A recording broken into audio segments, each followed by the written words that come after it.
I'm worried about that myself. So I would never, ever say to anyone, listen, I have the answer.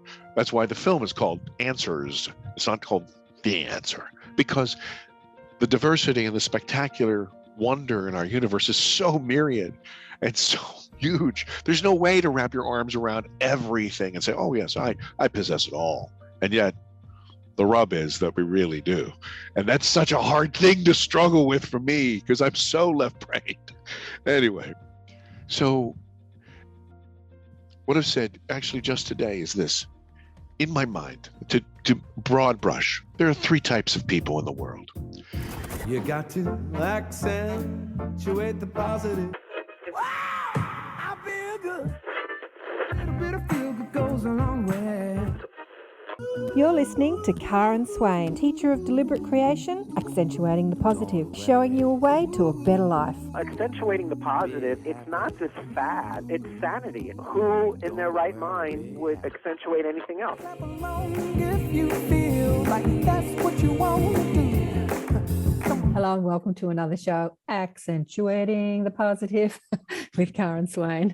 Always beautiful to be with you all again. I was just telling John I'm a bit delirious this morning, so please excuse me. The cat's coming to say hello. Yes, and as I always say, please share the shows and press the like button and subscribe and leave us a comment and all that sort of stuff. If you're listening on audio and you're liking what you hear and you have some questions, send me an email. I've got this amazing man to introduce you to today. Some of you might have seen him because he's been doing the rounds on the podcast shows. John Yost, welcome to the show, John. Thank you very much for your time. John is a filmmaker.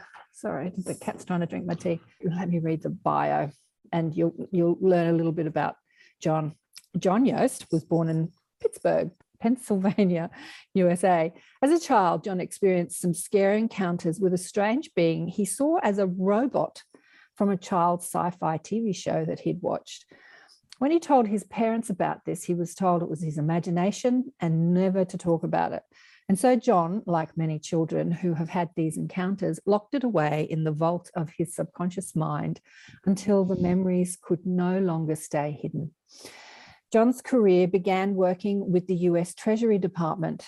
During that process, he attained his US customs brokerage license and occasionally was a paid consultant for the FBI in international trade matters. After 10 successful years, the work lost its appeal, so John left this position to seek other opportunities and to realize his childhood dream to tell his story in film. He worked as an actor and in film production, and within 4 years, John had successfully earned an invitation to every national arts organization, and he's listed them here: Screen Actors Guild, American Federation of Television and Radio, Actors Equity Association, American Guild for Arts and Music.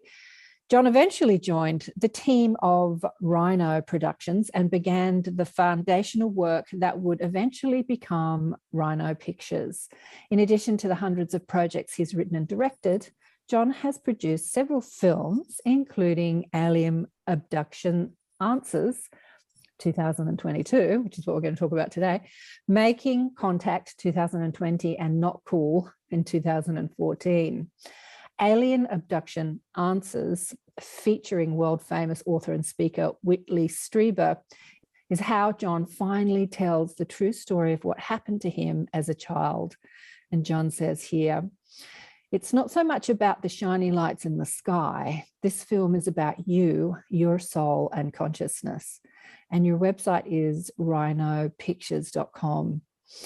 And when John reached out to me to share the film, I saw the trailer and I watched a bit of an interview he did with somebody else.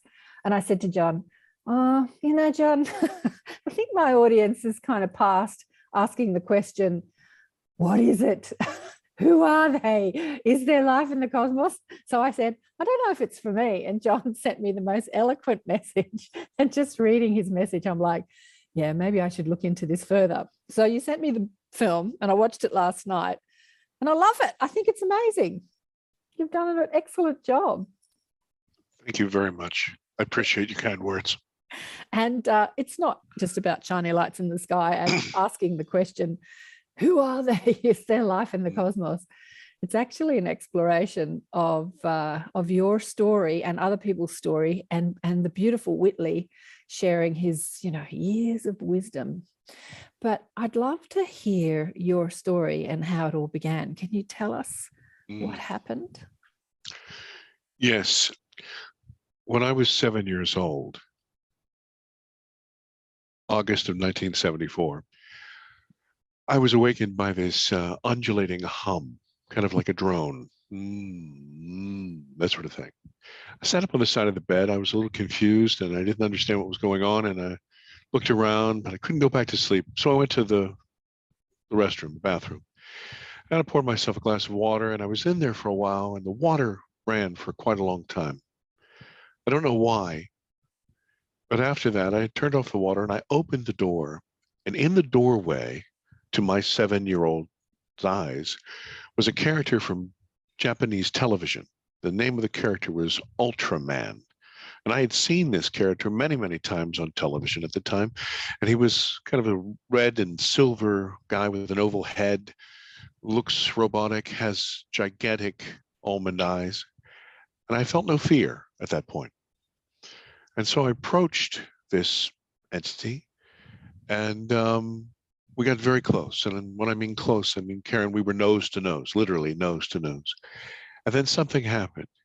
I've explained it like this. It's like being in a very large swimming pool and getting to that level where the water is just underneath your chin, and then one more step, the world will slip out from underneath you. And that's what happened to me. I felt like I was losing that control. Right then, there was a brilliant flash of light, and there was this kaleidoscope of colors, almost like being in a bullet train. You couldn't determine what the images were, but it was just so fast. And I felt like I was moving, but I couldn't tell. And in this encounter, I'm struggling, almost like a drowning person, flailing my arms. So I'm making contact, literally physical contact with this entity. And when I kind of come to my senses, something really surprising occurred. I ended up on the opposite side of this entity. No longer was I inside the bathroom. The entity was in the bathroom, and my back was to a stairwell right behind me. I'm in the middle of this struggle with this entity. No time has passed for me. And he reaches out for me with his right hand and touches me on the left shoulder. There's a tremendous energy, and I feel myself thrown back, and I fall down the stairs, which were hard wood. Well, I'm screaming like a banshee, 7-year-old boy, and my parents come from the first floor bedroom, and screaming, what's the problem? What's going on? And I say, Ultraman is upstairs. My father, he hears intruder and runs up the stairs and slamming doors, and he can't find anything. Comes to the top of the stairs. He's kind of disappointed and a little angry at me that I had awakened him. So my parents take me upstairs, and they do what parents do. They look under the bed and they show you, and there's nothing in the closet, that sort of thing. And then they put me to bed. The next day, it was during summer break from school, so I was out playing with my friends all day. I come in, and before dinner, it's time for a bath, and my mother was struggling with me. She takes off my t-shirt. She's examining the bruises on me from the fall, of course, and she notices my shoulder, and she says, "Honey, what's this?" And I looked around sheepishly and said, "Well, Mom, I told you, Ultraman." She looked very sad. I remember that. She kissed me on the forehead, and she said, "It'll be all right. It'll be all right." A few days later, my father was taking me to the doctor's. And as we pulled into the car park, he said to me, "Now listen, when we get in there, I don't want to hear any of this Ultraman bullshit. You keep that to yourself." I adored my father. I was the first son, so I would have done anything he said. So I walked in, and the doctor gave me a cursory exam. He was looking at all the bruises, which were starting to yellow by then.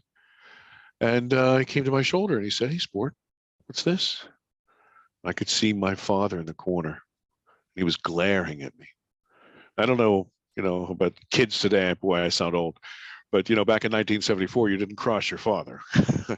And so my dad was looking at me with that look. And so I said, I don't know. I just fell. It was enough for the doctor. He looked at it, examined it. All right. Sent me on my way with a lollipop. And so my father's taking me home. And as we pulled into the parking space in front of my home, my parents' home, he looked back at me and he said, "Now listen, I don't want to ever hear anything about this Ultraman character again. I want you to keep that shit to yourself. I don't want you to scare your mother. I don't want you to scare your sisters. Remain quiet about that." And I said, "Sure, Dad." And so I kept it to myself for about 45 years. And it became easy. It became easy because no one would ask me about it, of course. And then when I got into sports later on, you're in the locker room or something, somebody would say, "Hey, Yost, what happened to you?" And I was bit by a bear. I was hit by lightning. I would make up anything because anything would be better than saying, by the way, I was, and it's not really a resume builder in corporate America. I can assure you that. So I lied about it, but it was almost like this. People have asked me why I didn't come forward sooner. And I look at you, Karen, with those lovely glasses on, and I'd have to say, this is what I would say to you. This morning when you woke up, you didn't say, I must take these glasses and put them on my head so I may see better. That didn't occur to you. You just reached down and put them on just as a reflex. And that's the way it was for me. It was never a topic of discussion. So I kept it hidden my entire life. That's the story. Well, there's a lot more to the story as the film explores. So with your dad and mum, are they still alive? No, they've passed. So you never discussed it? Okay, so I'm posing a question. Did you discuss it with them again before they passed? No, but I will tell you something that was troubling.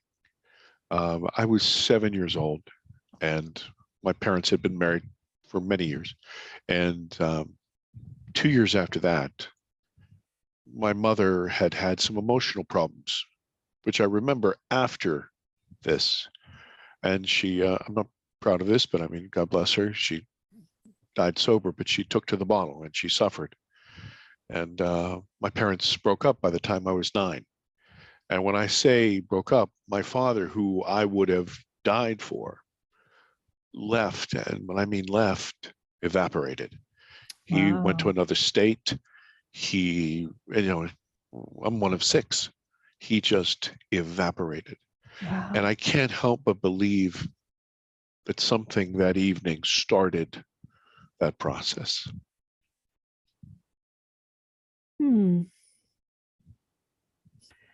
Yeah, I don't think that it started. I'm just asking the guides. I don't think it started the process. It just, what's the word I'm looking for? Exaggerated what was already there. Yeah. So, yeah, I wouldn't take on that guilt. There was obviously problems way before that happened. That was just something that, it was just all part of it. So, wow. So you never saw your father again from the age of 9? No, I saw him right before he died. And Okay. He was a crippled old man and didn't have time to talk about anything except his gout. Oh, okay. So he passed. He passed. And my mother passed as well several years ago.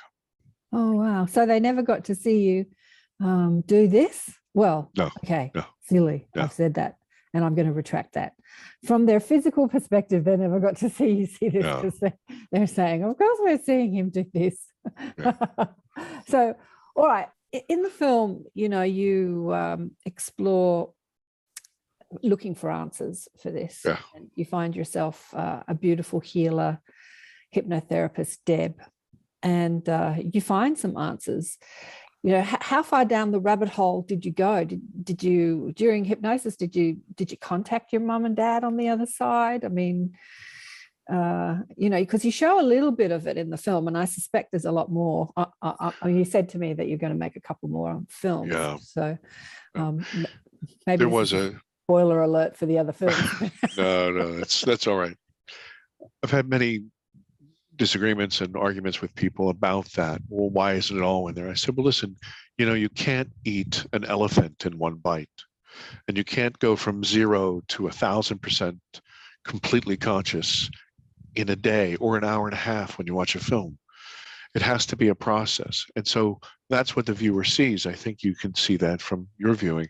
They see this process of someone who awakens, finds themselves lost in ignorance and fear, and wants to have some sort of understanding. So it goes on this journey. I mean, if you could see me in the tarot, I guess I'm the fool, right?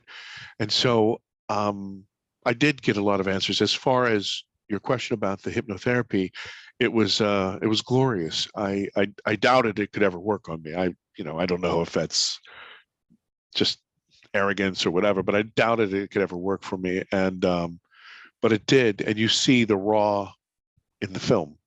And what I discovered there was, and our focus of that particular session was that missing time. I could remember the entire sequence of events with that entity, but I could not for the life of me figure out how we had changed places, what had happened during that flash of light. I needed to know. And so at this point in the film, I'm desperate to know. I must know. And I've just taken all care and thrown it to the wind and said, I'm going to find out. I don't care what the hell the cost. And so that's what happened and where our focus was. There was a lot more information that came out, and it has to be in the second film because we're taking people, as I said, from ignorance and fear to some understanding. The second one will be from that understanding to some sort of awakening. And the third film will be awakening to ascension, which is, I think, the destination of us all. John, why did you decide to make the films now after all these years? Well, I'll tell you, as I mentioned, I've been in this business, television and film business, for quite a while, 25 years. And we have done business with some of the biggest companies in the world, BBC, Comcast, Fox, whatever. And I always refer to us as guns for hire. You know, they'll come in and they need a crew, and so we'll bring the cameras and all the drones and all the toys, and we'll do the work. We've been hired to do a job, and we were traveling to a place called Borrego Springs, California. Now, if you don't know the territory, it's very flat, it's very arid, and there are some rock formations, but it's primarily desert. And so we had been shooting one evening, which is normal for us. We do a lot of night shoots. And we'd come back to the huge home that we had rented, an Airbnb. My team and I, we were downloading all of the film like we do for redundancy and to make sure that we don't lose it. And we went out to the pool, and we were with, I want to say there were probably about 15 or 17 people. And so somebody said, oh, let's have a nightcap. Perfect. And they're pouring the wine, and I had a glass, not a plastic cup, but a glass in my hand. And I raised it like this, and they were giving a toast. And I saw a glint, like a flash in the glass. And my mind is trying to figure out what this is, and it's the moon. It's a flash of the moon, And I said, wait a second. That doesn't make any sense at all, because we're shooting because there is no moon. It's a new moon. What? And this is all happening very, very quickly. As I pulled down my glass to take a sip, behind my glass, about 30 feet and about 30 feet in the air, is this blue, green, luminous thing that looked kind of like an egg. Not really like an egg, but kind of like an egg. And it was above this building that we were staying in. It was a what do they call it? A ranch home. So it's one floor. And my mind went crazy. I said, what is this? And I don't know if you're familiar with Mylar balloons, like shiny metallic balloons. You see them in the hospital sometimes, get well balloons, that sort of thing, happy birthday balloons. My mind said, that's what that is. That's what that is. But then I'm going through this. It was as big as a Volkswagen. And I said, and it was glowing from the inside. At this point, I put my glass down, and one of my cameramen is right here to my left. and his name's Scotty. And I grabbed him. I said, look, he went, oh my. And these 15 or so people around the pool, they all turned and they're excited. Oh my goodness, what is this? Holy, and this all happens very, very fast.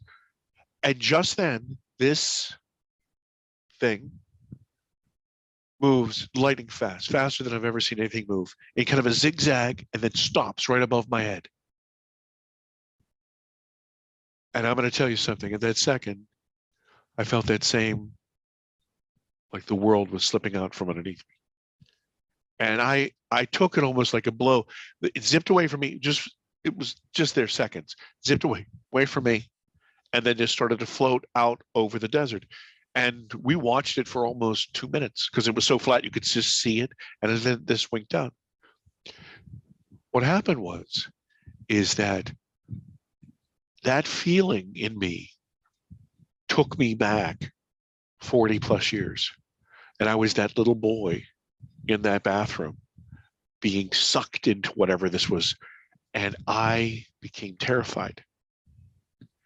So I take a sip of my glass and I'm internally, this is kind of gross, I apologize, but I don't know if you've ever had a stomach flu or something. You always feel jittery inside, like you're going to vomit all that. And that's the way I felt. I'm like, oh. So I put down my glass and I kind of make this kind of joke, I'm in charge of this and I've got a lot of paperwork and you kids, I'm going to be tough on you tomorrow. And I go to my room and I'm not proud of this, but I pushed all of my luggage up against the door, shoved the bed up against the door because I was petrified. And I spent a night just literally terrified. And I was angry at myself. Angry because I was reliving this whole thing. It was always in my mind, but now I didn't understand why I was so afraid. So as a producer, you have to be very on the ball. A lot of check marks, very anal retentive. And I am missing opportunities. And my staff, my guys who are with me, my team, they've known me for a long time. I was not me. So a couple of jokes were made. And I am becoming furious with myself because I cannot control this. And I'm becoming angry and angry. And so and then of course I'm embarrassed because, we're spending other people's money, right? Because we were guns for hire. So there's no room for mistakes. I finally get through the shoot. I'm on the plane back and I, of course, self-medicate with some fine Irish whiskey just so I can get there. And, but I get home and my family, who has known me my entire life, see that there's something wrong. And some of these symptoms were I was petrified of open sky, petrified of deep water, could not get care. And I'm going to tell you something that I'm not proud of. I would wait till everybody left the office and then run to my car so I didn't have to be under the sky. I would try to park as close as I could. So I became furious at myself. This was so totally different and odd to me and to my career and to my life that I had to deal with it. And so what I did was, I guess a lot of people, in that case would probably go see a psychiatrist or a psychologist. And I like to read. And so I thought, I'm going to go to the first source that I can. And I started to read. And I found out that there were people who had experienced things like this. And so that ignited my interest in trying to interview folks. I wanted to know, and I didn't want the printed word. I wanted to hear it from their mouths. I wanted to know the intonation, the emotion, whatever that was. And then I was blown away that there were millions of people like this. And so what happened was during that process of interviewing people, I was never supposed to be part of the film. It was going to be one of those dry kind of talking head things, And what happened was, and this will segue right into that other part, is this. Even though it's so obvious right this second, to me, to you, and to them, I had never dealt with that missing time, that piece. How did I flip positions with? I had never thought of it. It had never crossed my mind. So now in the middle of all this is happening. So then I started to investigate. They had told me about this Deb Shakti. And so I said, I don't understand any of this stuff. And I don't know what quantum hypnosis is. I have no idea what this is. It could be voodoo for all I know. But I became possessed. And I think in the trailer that you have, you see me speaking to her. And I said, I don't care what it is. I need to know. And that's why the film came about the way it did. I wish it was a more interesting story, but it really is a straight line. So your alien abduction, as they're called, was really your spiritual awakening. And because you were looking for answers, you found the answers. I'd love to, find out what else you discovered in your hypnotherapy. Maybe it's a spoiler alert, but having been somebody that's been showcasing people for years, I tell you what, people need to see this sort of stuff repeatedly. They can listen to a podcast show and it won't be actually a spoiler alert for films, because I agree. This information needs to sort of be repeated and repeated and repeated. That's how the media works. They repeat. Yes. They throw out messages that repeat and repeat and repeat until it becomes a belief. So yes. What happened to you? What did you see in the hypnotherapy? Certainly. Well, first of all, I learned a very hard lesson about screen memories. Ultraman was not Ultraman, I can assure you that. And he wasn't actually a typical gray either. He was more, I guess you would say, insectoid in features. He had certain sort of branching antennae. And he took me to what I believe was an underground place. It felt very earthy. It felt like I saw stalagmites and stalactites. And they held me in a particular position and surrounded me with these screens. And these screens had many, many images in them. And they moved extremely fast, which is where I remembered this kaleidoscope of color. But there were two interesting things for me. I mean, first of all, I speak English, so I'm, left to right, and these things were all going right to left. And as a little boy, I remember it's kind of funny to me because I'm like upset that they're doing it the wrong way. So that bothered me. But the second thing was that the messages were in between the images. They were almost like nesting dolls. And it occurred to me now, on this path that I'm going, this really explains a lot of this kind of communication where it's through the heart, through the mind, through telepathy, through images, because that's the real way to communicate. Words limit the idea, words limit the expression and the experience. And of course, as a 7-year-old boy, I had no concept of any of this. But so anyway, also I had uncovered that this had been one of several times that I had been taken to this place. And it's interesting because you say the media, you have to say something over and over again. Maybe I was especially a hardhead. I don't know. But there was a lot of information and feeling. And so some of this came out about, and I've learned, by the way, and I'm sorry to fragment this answer, but part of the answers that I learned were through other people's interviews and things that I've learned from them. But one of the things, and this will kind of bring these two things together, is that my experience is not necessarily universal, meaning that other people have other images, other encounters, other contact, depending upon where they are spiritually, intellectually, this sort of thing. And the reason is because, of course, that communication has to be to that person individually. It has to be through that heart.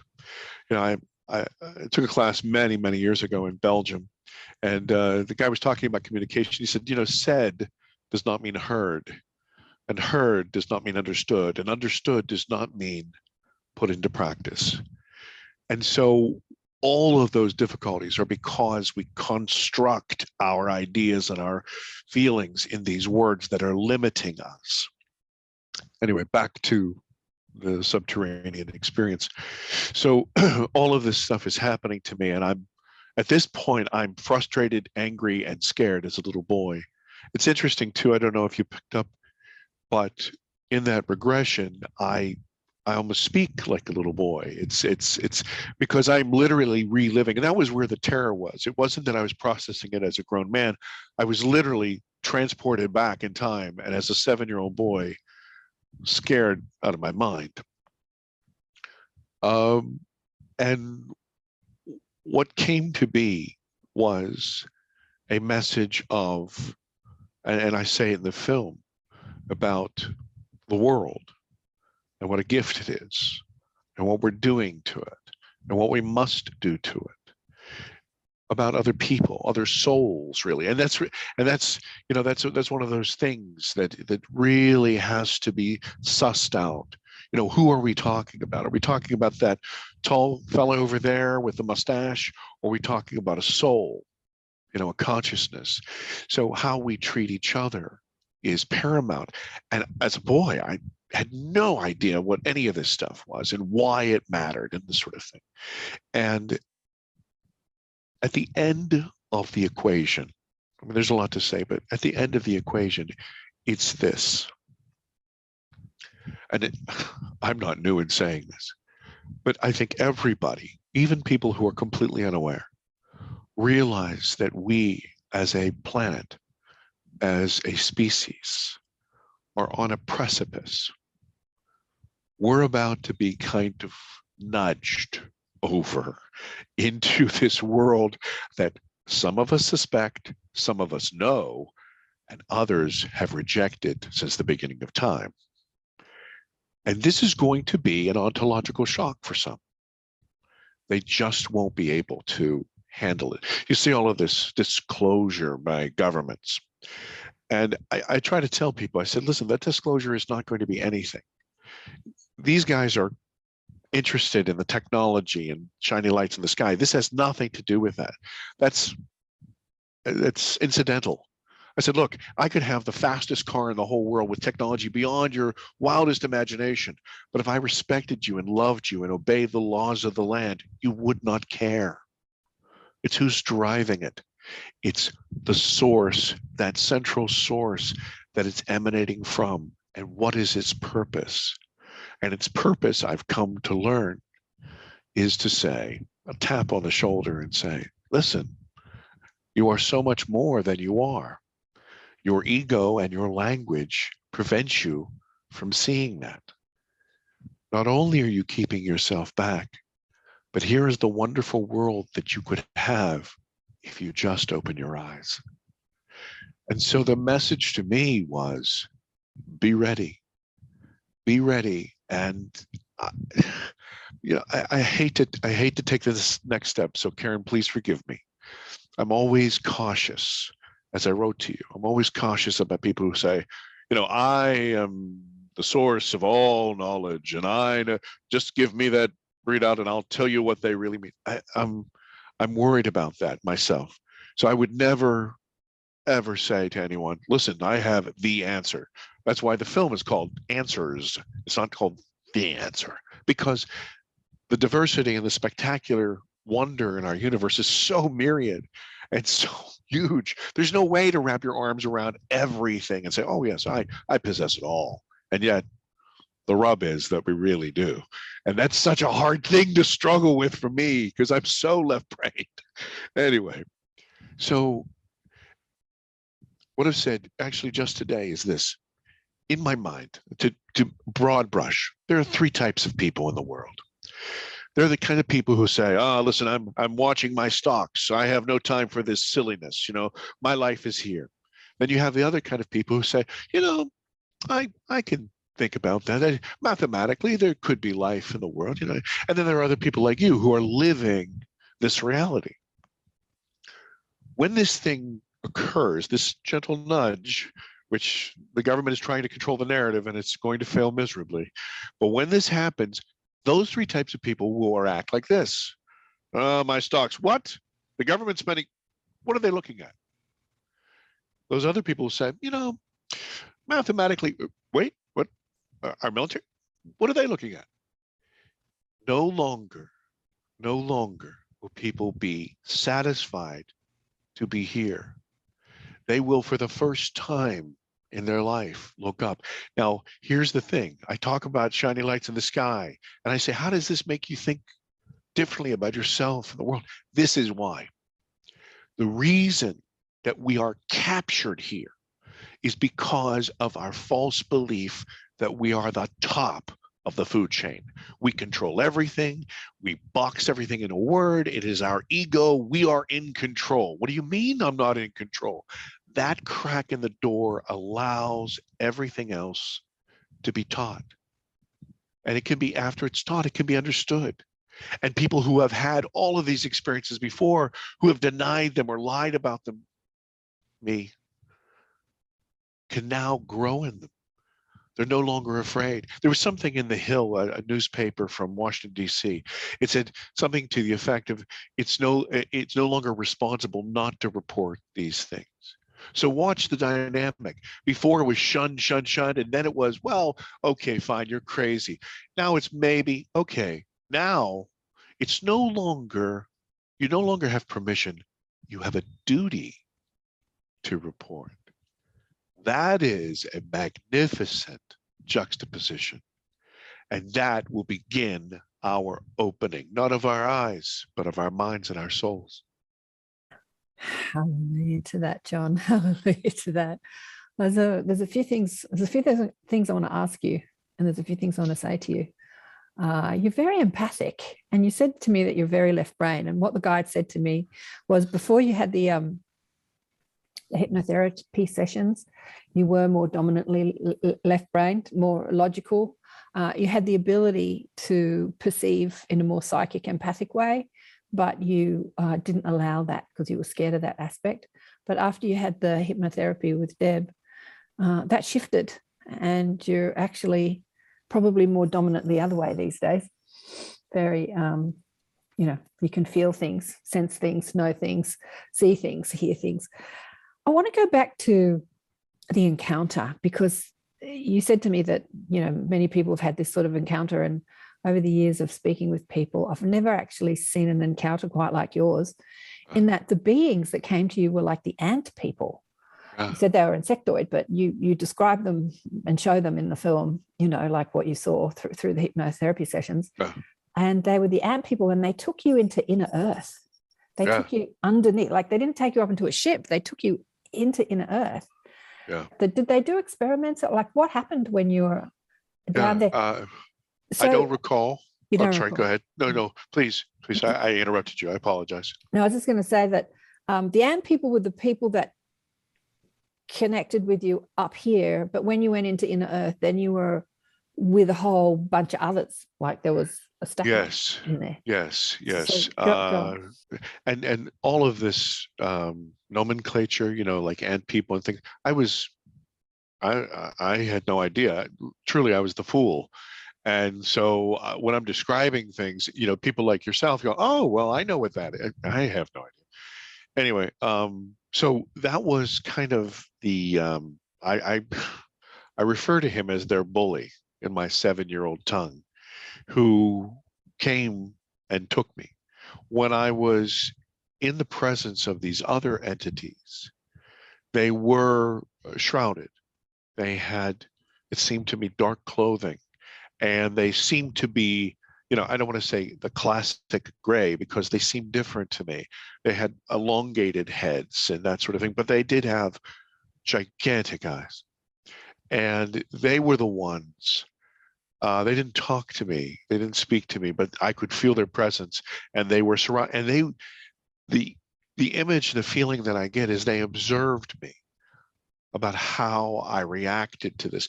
And of course, I went through this whole cycle, and it seemed to me I've gone through the cycle so many times, where I struggle, I fight, I observe them seeing me, I'm angry at them, then I'm totally angry that they go right to left instead of left to right, and then, all right, well, fine, let's get on with it. And then as I'm being pulled into the screens, I start to see these, and it's interesting that I'm even thinking about it now. I'm seeing geometric shapes come at me, and then there are colors, and these different colors and different sequences, and I'm saying, I don't understand. And then at that point, I just kind of, I'm frozen into it, almost mesmerized, if you will. And then I'm in the fight again, and then I'm at the top of the stairs. So I truly believe that my lack of ability to answer you is because I need some more work there.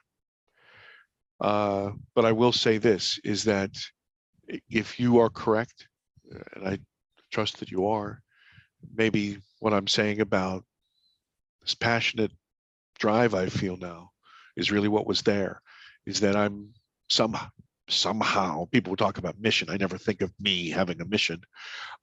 Somehow greasing the wheels, if it were, or helping those people, those three types of people that I mentioned, those two types of people that I mentioned, allowing them, understanding. This is why the film is here. We try to shepherd people through that ontological shock and that fear that, it just happens, not for everybody. Many people are much more enlightened than me. I totally applaud you, and I'm envious. But me, just as a regular Joe, I was not, and I'm not, and I'm on this path.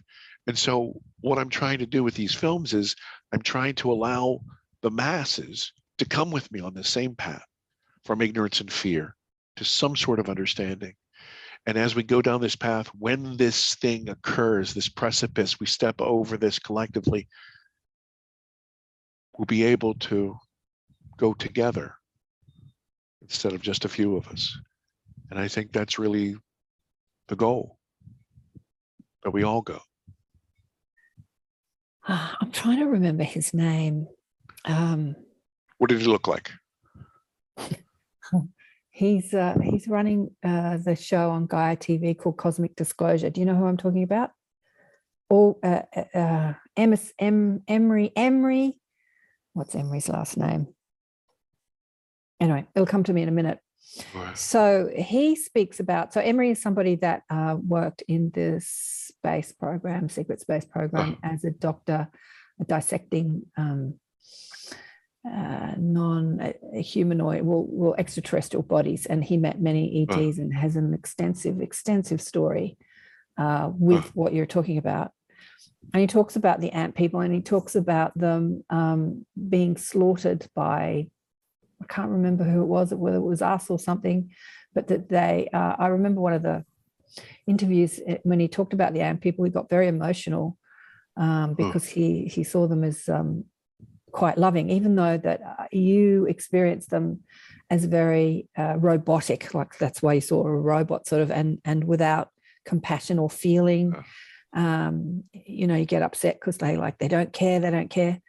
But Emery experiences them so as very caring, but it's just that they operate differently to us. They don't have the same emotional body as we do. They feel like they don't feel to us. Sure. But sure.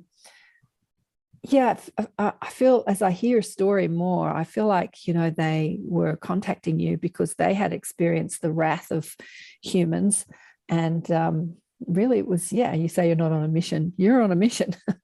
You're on a mission to tell people that if we keep this up, we're going to kill ourselves and everybody else. And there was a message that was being given to you as a child. And I've had many people on the show that say the same thing as children. Either ETs or angels or some sort of spiritual beings have contacted them to give them a message about the future and to try and stop us going down this path, this destructive path. But like most people, we tuck it away and don't speak about it for years, and then that it kind of bubbles up inside you until you can no longer ignore it. Yeah. And that lying, I would be remiss if I didn't mention that obfuscation, that lying, it poisoned me, even unconsciously, subconsciously. The fact that something so true should be hidden, and isn't that the way of the world? that lying, that obfuscation is the only way to control. So what are you saying? Not you, but what are you saying? I say to a third person, so the truth is not good enough, because if I knew the truth, then I wouldn't go along with you. Is that the deal?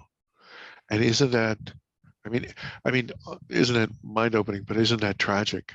Isn't that absolutely tragic? Because I have to tell you, I'm 55 years old. One of the things that's so difficult for me is that I feel like I've wasted most of my life. I wouldn't say that. I remembered his name, Emery Smith. I wouldn't say you've wasted. I think that everything you've done, everything that we do is a lead up to who we are in this moment. Like everything, your career and with the Treasury Department, and because the film's beautifully made. It's really well made, and so you've developed skills. Working in film and television for so long, and working as an actor. I mean, even working as an actor gives you the ability to share your story, with conviction and passion, and without being scared to sort of speak. No, nothing is wasted. Yeah, nothing is wasted in this cosmos, and I don't think it's too late. Well, no, it's not too late. I'm grappling with that, but like I say, everything, and I think maybe this is one of the unique things about the film, is that we invite people to engage with us. They immerse themselves in the stories and the people that they see. You've seen so many documentaries like this. Okay, you see this crash on some old newsreel, and they say, back in 1940s. It's none of that, really. You're immersed in it. You're following these people. You're with them. You see these interactions, and I'm hoping to, in my limited way, touch people the same way the entities that touch me, through sight, through sound, through tone, through color, because that truth will surface in them. I know that you had some doubts prior to seeing the film, and then you said, I could see, some benefits here.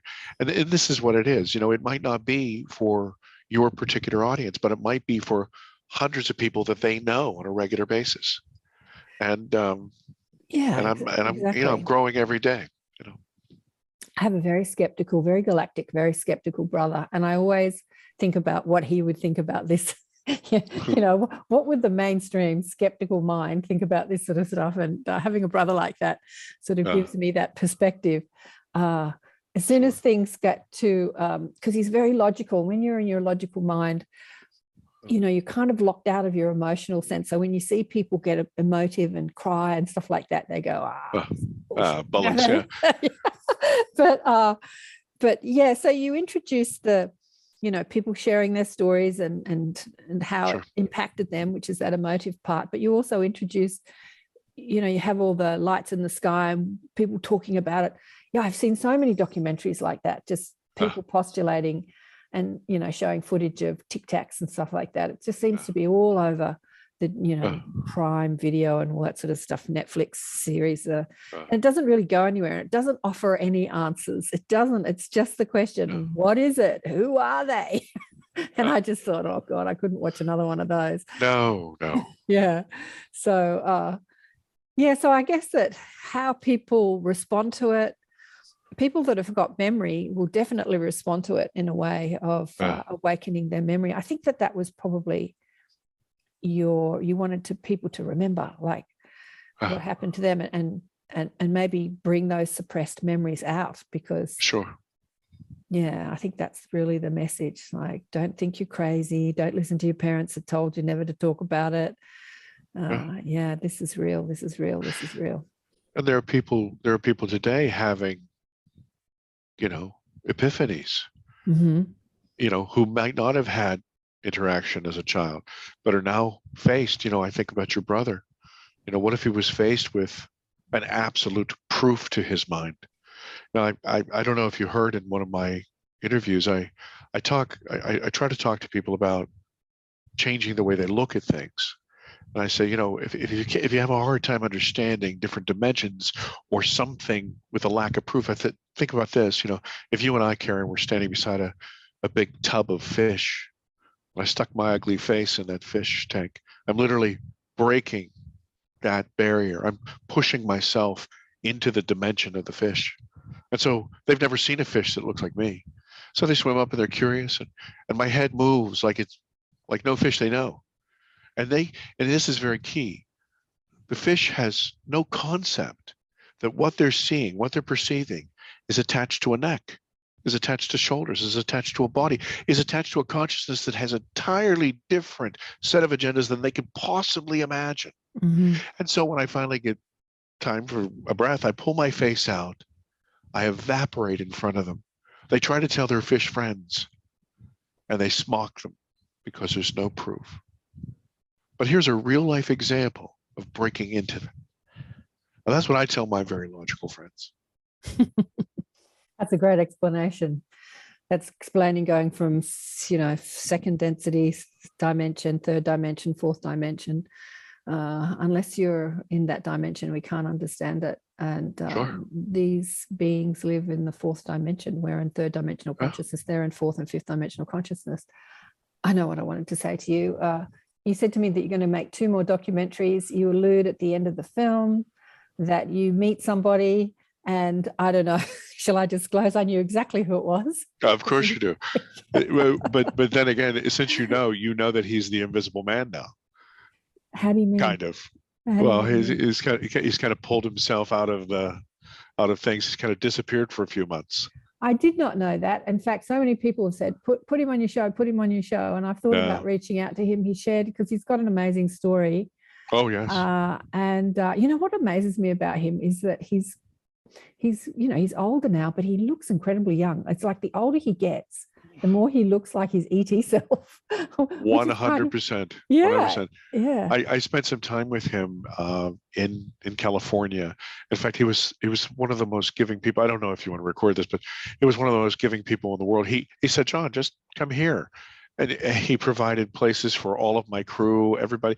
And he, by the way, this is how I actually, people ask me, well, how did you get to Whitley Strieber, And so I said to Debs, I really want to talk to kind of an authority on this, who's kind of walked the same path of surprise and what the hell is this, and to some sort of an understanding and then some sort of integration and that sort of thing. And she said, I know this gentleman that we have avoided saying his name. And so we talked to him, and he got on camera with me like this. And this is all he did. He just smiled at me for 15 minutes. And then remember, Karen, I have no idea about anything. I'm still roiling with emotions and upset and all this other stuff. And there is a guy who's on this screen smiling at me with this beautiful smile and with these crystalline blue eyes. He's staring a hole in me, won't say a damn word. And I went, oh no, what's going on? And I thought, is he hypnotizing me? What's going on? I'm just being honest with you. I know I felt like such a fool. I know I sound like a fool saying it, but and I have to tell you something. I'm falling in love with this guy. I'm thinking, what a great guy. He's never said a word to me. And finally, at the end, he just looked at me and he said, I understand you want to make a movie about contact. And I said, yes, sir. And he said, and you want to speak to Whitley Strieber? I said, yes, sir. He said, okay, we'll do it at my house. Come on out. And he hung up. Where do you live? I don't know. I don't know anything. And so then, we went through the process of contacting Whitley, and then Whitley was a different cat altogether. I honor Mr. Strieber. In fact, I don't want to say that we're friends, but we are very friendly. We speak often. We talk a lot. We exchange emails back and forth. But I cannot call him Whitley. I have to call him Mr. Strieber. And I think it annoys him and also amuses him. So he doesn't correct me. But I've known him for a year or so, and I can't call him anything but Mr. Strieber.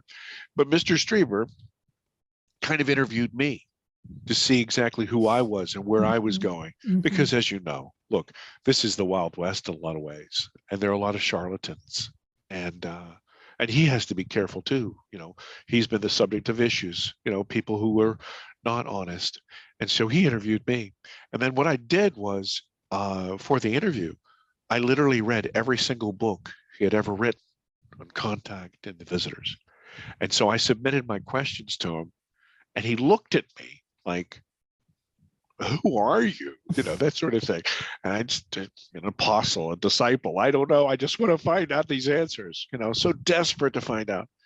And that's how that all happened out in California. And it was beautiful. And he came up and stayed with the gentleman, he who shall not be named. And we all stayed. Are we not allowed to tell people who it is? No, I mean, we can say whatever we like. We'll keep it a secret. We'll keep him. Well, no, he's one of the associate producers, so I'd be happy to say his name is Mark Sims. And I've fallen in love with the guy. I think he's great. And he has a great smile. I'll just tell you that. He has a big smile. He has a lot of teeth. He's one of those people, when he smiles, you see the top and the bottom teeth. Yeah. Biggest smile in the world. So... Yeah, silly little anecdote. Sorry. I think that Whitley is rich. He's contacted by so many people. He's really got to pick and choose who he wants to spend time with. Yeah, so I can imagine that he interviewed you. Yeah, because he doesn't want, as you say, fools. Yeah, sure. And to be truthful, I made certain that he had every frame of not only his work. And we did several vignettes for him about his dear wife and about his explanation on some of the craft that has been found. I mean, some of the arts that has been found in Mexico and South America and this sort of thing. But in addition, I said to him, part of our agreement was, I said, sir, listen, I want you to review every frame of the film. And if you put I will adhere to what you say. And so it's been approved. It's been approved by him. I didn't do anything behind anyone's back. Yeah, beautiful. I've often thought about reaching out to him to talk about his communication with his wife on the other side, because I think that, we humans, people, when they think about these subjects, afterlife communication, ETs, they put them in two separate camps, but it's really the one camp. It's just it's contacting a higher, different, faster dimensional being. And the thing I love about, higher civilizations is they're in complete communication with people who are supposedly, in our vernacular, dead, spirits, and they're communicating with spirits all the time, talking to them. And there doesn't seem to be any separation in their world, between the spirit world and their physical world. And that, it's so beautiful. I had a woman on the show, Susie Hansen. Have you heard of Susie Hansen? She's a New Zealand woman. She's very prolific in the UFO community. She was contacted as a child and taken up to ships, and she was introduced to the soul of her son as an orb of light. And she was like a child of about 7, 10 at the time. And the ET said to her, "This will be your son when you grow up and get pregnant, get married and have pregnant. This soul will incarnate into the body of your son." And there was that communication there. But she had many. You should check out her story. She had many. She was taught by the ETs like they're in school, up on the ships, they're in school. And as I say, I've spoken to many people that as children were given the message from higher civilizations that we were going down a trajectory where we could destroy this world and theirs. And they were really trying to get the message out to please change the way you live, think. Yeah, it's all about consciousness. Is please awaken to who you are as multidimensional, incredible, infinite. That's so funny that you say that. I'm funny, ironic. One of the things that I faced as kind of a pushback is that people say, well, why in God's name would aliens or ETs or higher, why would they give a damn about us? And it's that interesting sort of a catch-22. Listen, the world thinks that it's all alone and it's so important and but yet again, it cannot believe that it's worthy of love. Isn't that fascinating? It can't believe that it's part of the whole. And that's really the segue into the idea of these 3 films that I'm developing. The second film takes us from that sort of understanding to an integration. So if you come to terms with understanding that these things exist and they're not really supernatural, they're really natural. We're natural. We're all part of this soup, if you will. How does that integrate into your life? How does that change you as a person? And then the last one will be alien abduction ascension, where there are people in the world, yourself, Karen, who not only have gone through your own process, your own understanding, your own truth being, inside you, and now you spread that to the world. You're literally changing the world every time you turn that computer on. There are people all around the world. I was blown away. I was totally nonplussed. I could not. Are you crazy? And this is the thing that just pushed me over the edge. They're like millions of people, not just 5 or 6 or 8 or millions of freaking people. Mm-hmm. And I said to myself, I am a loser and way behind. I got some catching up to do. Let's stop this self-deprivation. I loved that, what you said. You are literally changing the world every time you turn that computer on. Wow, that really spoke to me. What are you going to call the next one? The next one is alien abduction awareness. Awareness. That's right. You've probably said that a few times. Yeah. That's okay. That's it. That integration. Awareness and ascension. Ascension, yes. Answers, awareness, and ascension. The 3 films. Yeah. Yes. Beautiful. Oh, dying one. May I offer something to you? I had done a vignette for Whitley regarding his wife and their contact now. Mm-hmm. And I would be happy. It's public. He posted it, of course. But I gave it to him as a gift, as a thank you. Nice. And I would be happy to send you the link, because if that's something that's interesting to you, I would be happy to send it to you. Yeah, I think it's beautiful, that connection. I've had many people on the show that speak about their ongoing connection with their loved ones who have exited the matrix, is what I say. They always tell me never to say that they're dead. Because, I wrote a book about this because Mum died when I was young, and she kept coming to me and telling me that she wasn't dead, but I didn't understand what she was talking about. So every time I use the word dead, they say, we're not dead. We're just not experiencing what you're experiencing. We're experiencing something else that is probably more real than what you're experiencing. So, yeah. Well, if you'd allow me, I know it probably sounds trite to your mind, but, there are so many people who don't get that. And I'm learning these things as I go. Yeah. Like I said, the fool, go on this path. The way I've been able to explain, and maybe this is my gift, taking these very, I don't want to say esoteric, but they're high-minded concepts, and reducing them into the vernacular of just your regular fella, gal.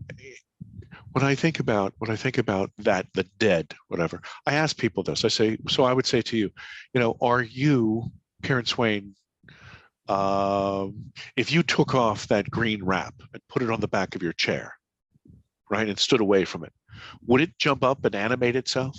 No, of course not, because you're a woman in a wrap. You're not a wrap wearing a woman. And I said, so what we are is a soul, a consciousness wearing a body. We're not a body wearing a soul. And I said, it's literally pushing ourselves into this dimension, experiencing all that this has to offer. But really, the majority of us, the best part of us, is actually a little right back here. Just step back. And anyway, that's my simple way of looking at it. That's so interesting that you say that. The very first time I heard about a near-death experience, when I was a young girl, I was about 23, I had embarked on a naturopathy course. And there was some extracurricular course, speakers coming after it was a 9 to 5 every day at night. Anyway, so I did one of these courses, and it was a woman, I can't remember her name, it was just too many years ago, John, that said exactly the same thing. She said, when I died, I looked down at my body and it was as if I had just taken off we call them jumpers or cardigans or top or sweater, American. And I looked at my body. Thank you, ma'am. I looked at my body as if I would look at a piece of clothing. It was just something I wore. I'll never forget that she said that. I can't tell you how many years ago that was. And she was the first person I heard talk about an NDE when I was a young girl, young naturopathic student. But yes, as regarding your parents, have you reached out to them in spirit? You know what, Karen, this is an interesting question that you have, and it's interesting for a different reason. I have not, and the reason, and this is very difficult for me actually. We put there's part of me in this world and part of me out of this world, right? And we're all mingled together, and you know that better than anybody. So here I am in the film, and we do this film, which I poured my heart and soul into. And part of the charm of it is, or part of the effectiveness is that you're watching it in real time. So I thought that, okay, well, this happened to me, and I lived through this kind of catharsis, and that's it. I was very mistaken. Because when the door opened up, I think there were a crowd in a bar somewhere on some other level that went, "Hey, he's awake," and they all ran into to shake me up a little. So I'm now once again kind of like that kind of frozen guy. I don't want anything to happen until the cameras roll again, because we want, you know what I'm saying? Because I want the viewer to witness and experience all of that joy, all of that interest, all of that. And so I'm sorry, go ahead. I was just going to say, so you plan to go back to Deb and have another session? Yes, a long answer. I told you I was Irish. I'm sorry. Let's talk to mum and dad. What have you got to say? And put that on camera. Oh, well, that would be great. I can tell you what they're saying to me now, but maybe I'll tell you that off camera. Do you want it on camera or off camera? I'd love it. I'd love it. Should I do this? No.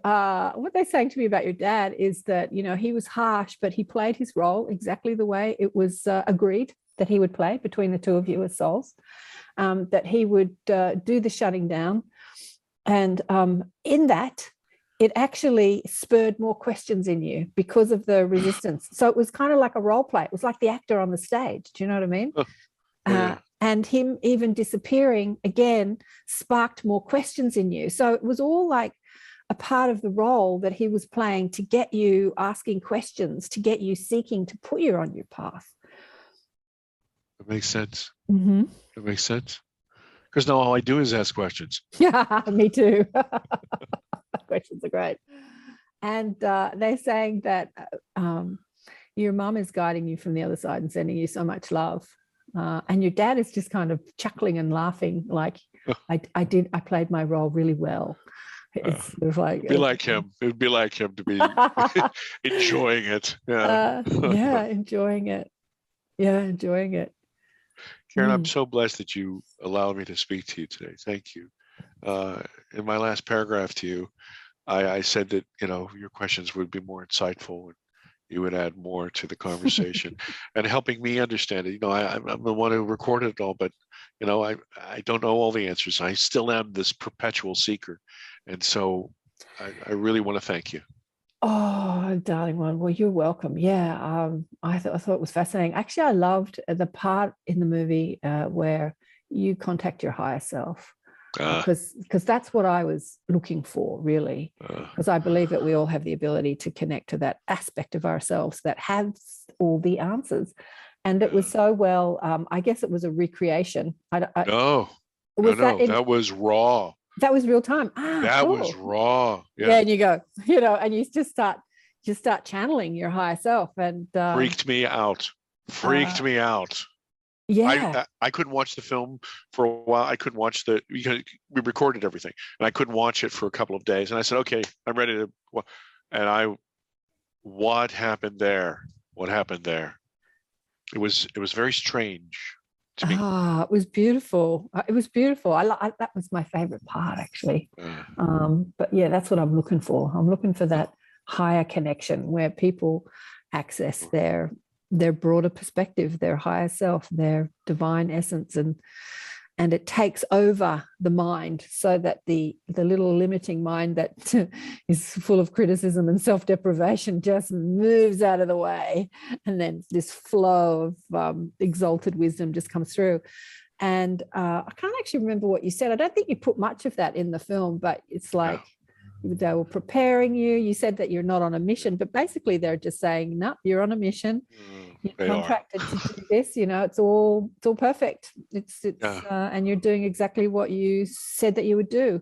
Oh, that's what I was going to tell you about Susie. Actually, people attribute this to Dolores, and Susie gets very angry about this. But during her time as a child, she was given a lot of knowledge, and one of them was the 3 waves of volunteers.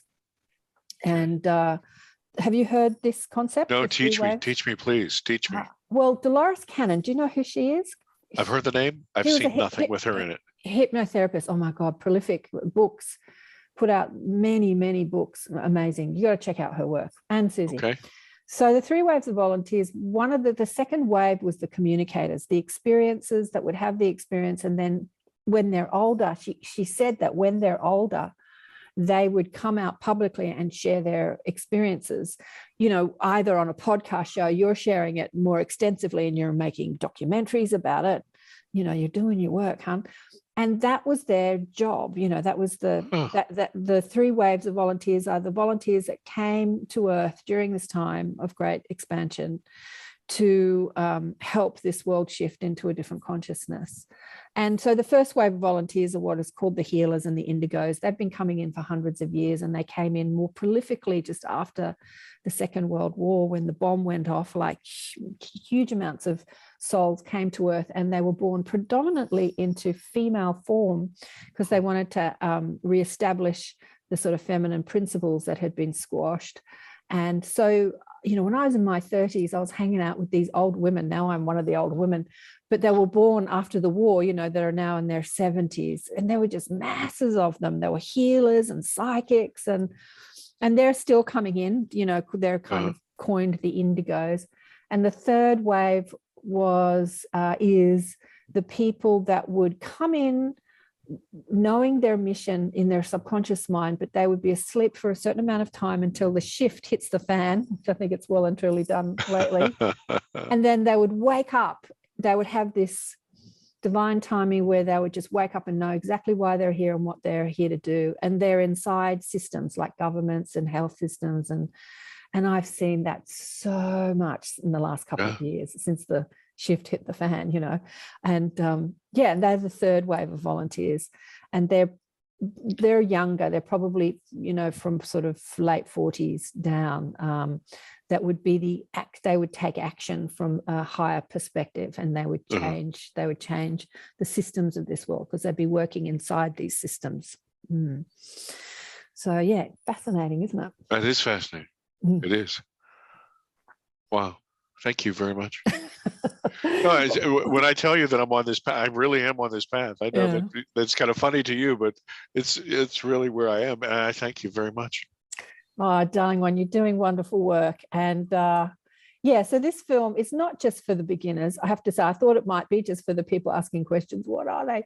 But it goes deeper than that. But it's definitely for those skeptical brothers and some people that you know that maybe the door has creaked open a little bit and they're asking questions. It does, it will inspire them more to ask more questions. Yeah, ask better questions. So thank you, John, so much for being on the show. Thank you. Thank you very much. Thank you.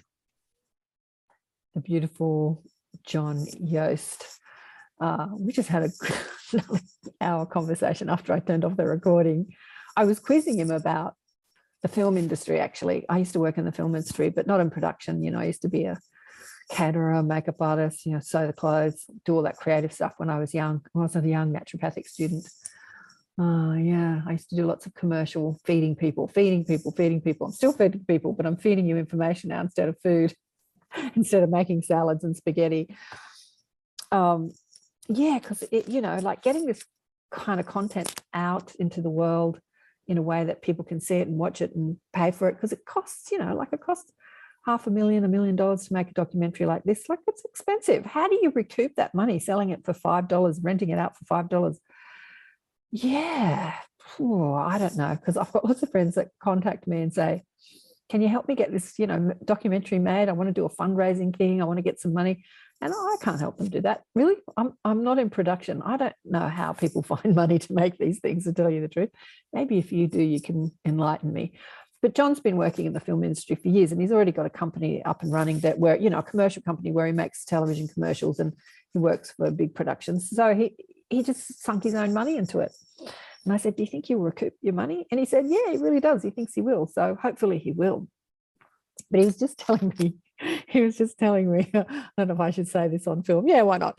We were talking about Jeff. You know, I was just been on Jeff Mara's fabulous podcast show. I have to say, I fell completely in love with Jeff.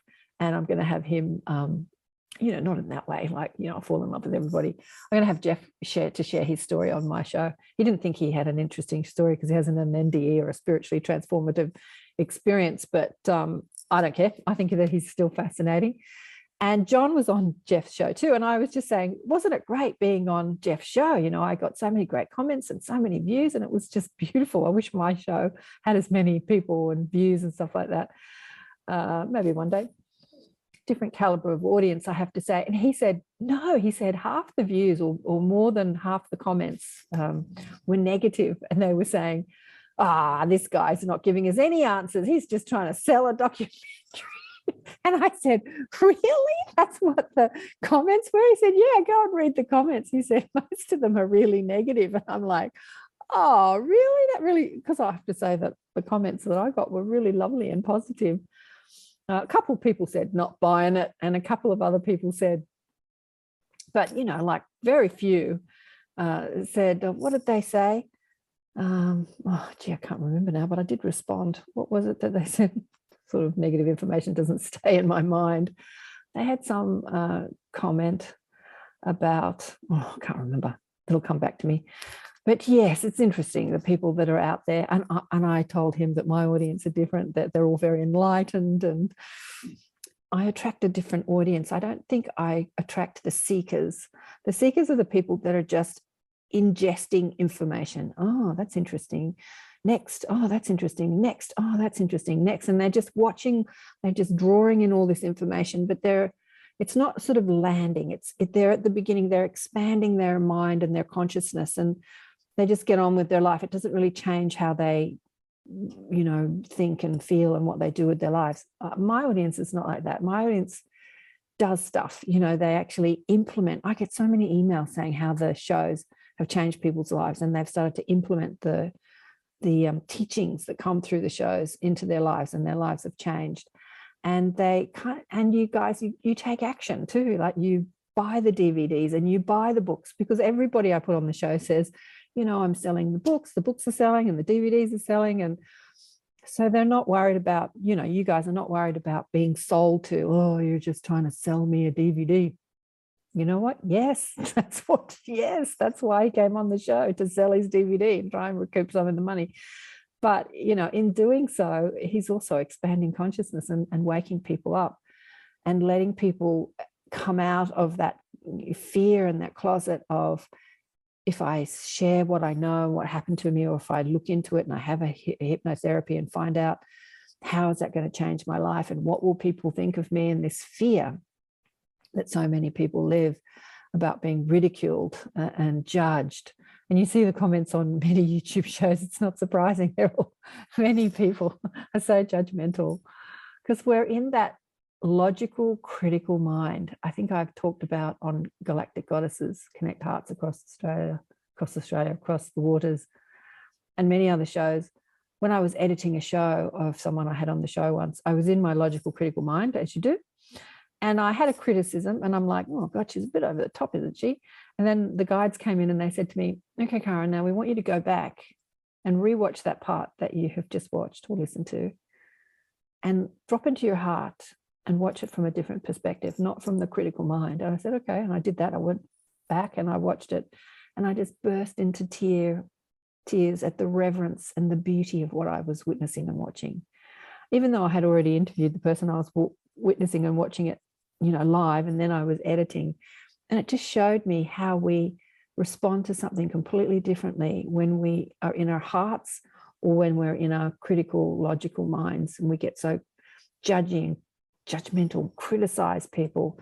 And then when we're in our hearts, we can really hear what people are saying, not the words, but really hear the transmission of the energy. Because, when we're speaking, we're transmitting energy. When we're singing, we're transmitting energy. When we're thinking, we're transmitting energy.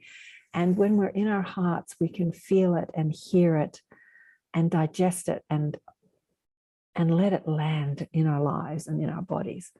And I think that we should all witness everything from that heart-centered space.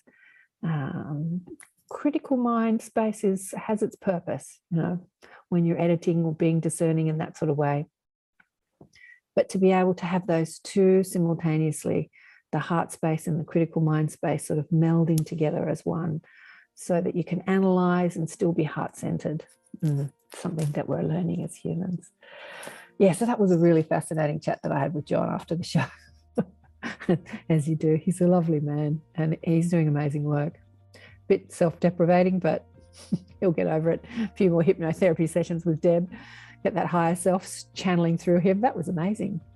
Watching that on the documentary, seeing him in his higher self, that was really cool, actually. It was very cool. All right, I'm going to go. Who's coming up? Talked about it, Jill Stein, parental medium, talks to incoming souls, Dragon Master in the Inner Sanctum coming up in June. Just finished 5 weeks with the Conscious Awakening series with Sheila Seppi. We had the beautiful Jane Elworthy on yesterday. Oh, master musician, master teacher.